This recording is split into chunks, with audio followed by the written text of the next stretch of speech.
The Nikon ZR has landed, and it is not just another camera release. It is Nikon and RED teaming up like the Avengers of the camera world, combining Nikon's legendary Z-mount system with RED's cinema expertise. Imagine RED's high-end Hollywood magic packed into a body that looks and feels like a Nikon, and all at a price that is going to raise some eyebrows. Stick around, because I am breaking down everything you need to know about this groundbreaking hybrid, the pros, the cons, and who this camera is actually for. You're watching Camera Search, and if you want to stay on top of the biggest camera news, reviews, and gear drops, you are in the right place. Nikon's acquisition of RED earlier this year made waves across the industry, and now we finally see the first child of that marriage, the Nikon ZR, the start of a new Z cinema line that could completely shake up the market. So let's get into what makes this camera so special. The Nikon ZR is built around the same foundation as the Nikon Z6 III, with a 24.5 megapixel, partially stacked sensor.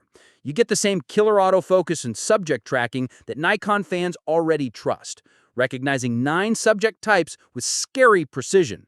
For handheld shooters, 5-axis in-body stabilization delivers up to 7.5 stops of shake reduction, so your shots look butter smooth without needing a gimbal. That is already great for hybrid shooters, but the real sauce is what RED has brought to the table. For the first time ever outside of a RED camera, you get RED color science. That means you aren't just capturing video, you're capturing cinematic mood straight out of the camera. Nikon and RED even cooked up a new file format called R3DNE, or Nikon Edition. It's a lighter, 12-bit version of RED's RAW files, making it easier to handle while still slotting perfectly into professional RED workflows. If you've ever edited RED footage, you know how powerful that ecosystem is, and now Nikon shooters can jump right in without missing a beat. And here's where it gets spicy. Alongside R3DNE, the ZR also supports NRAW, ProRes RAW, ProRes 422HQ, plus good old H.265 and H.264. You can shoot in 6K up to 60 frames per second, 4K up to 120, and full HD at a crazy 240 frames per second for slow motion that will make your TikToks and Reels look like a music video. Oh, and you can record vertical video natively, so you don't have to tilt your head while editing. Now let's talk about design. On the outside, the ZR is a completely different beast from the Z6 III. It ditches the chunky BSLR-like grip and takes on a sleek, slab-style body that screams cinema camera. No electronic viewfinder, because this machine is all about video. Instead, you get a monster of a screen. A 4-inch vari-angle display with 3070K dots of resolution, 1000 nits of brightness, and full DCI-P3 color. Nikon is bold enough to say you don't even need an external monitor, which is a pretty big flex considering how many videographers live with those giant rigs. Another area where Nikon pulled ahead is audio. The ZR features the world's first in-camera 32-bit float recording. Translation, your audio will auto-adjust for loudness without clipping, giving you studio-quality sound even if someone suddenly yells into the mic. 3 internal mics capture spatial sound, and you can also plug in external mics. Nikon even launched a new hot shoe mounted mic, the MED101, which uses a digital connection to embed audio directly without messy cables. Videographers are going to love how clean that setup is. Let's break down the pros and cons for a second.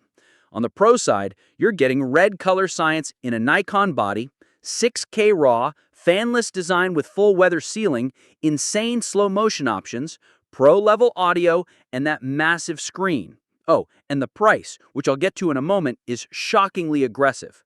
On the con side, Nikon stripped away the EVF, which might turn off hybrid shooters who want strong stills performance, and the slim body only allows for one CFI Express slot plus a micro SD, which feels like an odd choice for a cinema camera. Also, while it does shoot stills just as well as the Z6 III, this body is unapologetically video first, so photographers might feel like it's not tailored for them. So, who is this camera actually for? If you're a content creator, indie filmmaker, or hybrid shooter that leans heavily toward video, the Nikon ZR could be your dream tool. It's compact and portable, perfect for solo creators who want cinema-quality footage without lugging around a heavy rig. It's also affordable enough that small production houses can pick up a few units and still stay under budget, while also being powerful enough to integrate into pro workflows with other RED cameras. Speaking of price, here comes the jaw-drop moment. The Nikon ZR is launching at just $2,199 in the US, £2,199 in the UK, and $3,499 Australian dollars in Australia. That is less than the Nikon Z6 III it's based on, and way less than competitors like the Sony FX3 or the just-announced Canon EOS C50. For what it offers, this feels like Nikon and RED are trying to storm the gates of the video world with a deal that's too good to pass up. So let's recap. The Nikon ZR takes Nikon's reliable Z-mount system and fuses it with RED's legendary cinema chops. You get 6K RAW, RED color science, pro-level audio, a huge vari-angle screen, and a fanless, weather-sealed body, all for a price that undercuts the competition.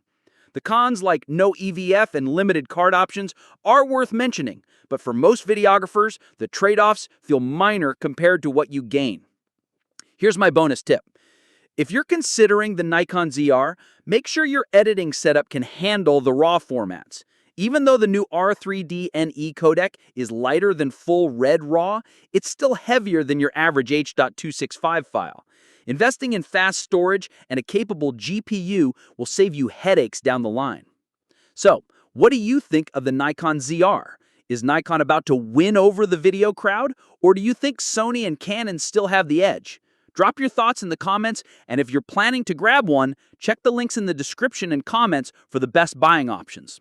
If you enjoyed this breakdown, hit that like button, share this video with your fellow creators, and subscribe to Camera Search for more gear news and hands-on reviews. Big things are happening in the camera world, and you won't want to miss them.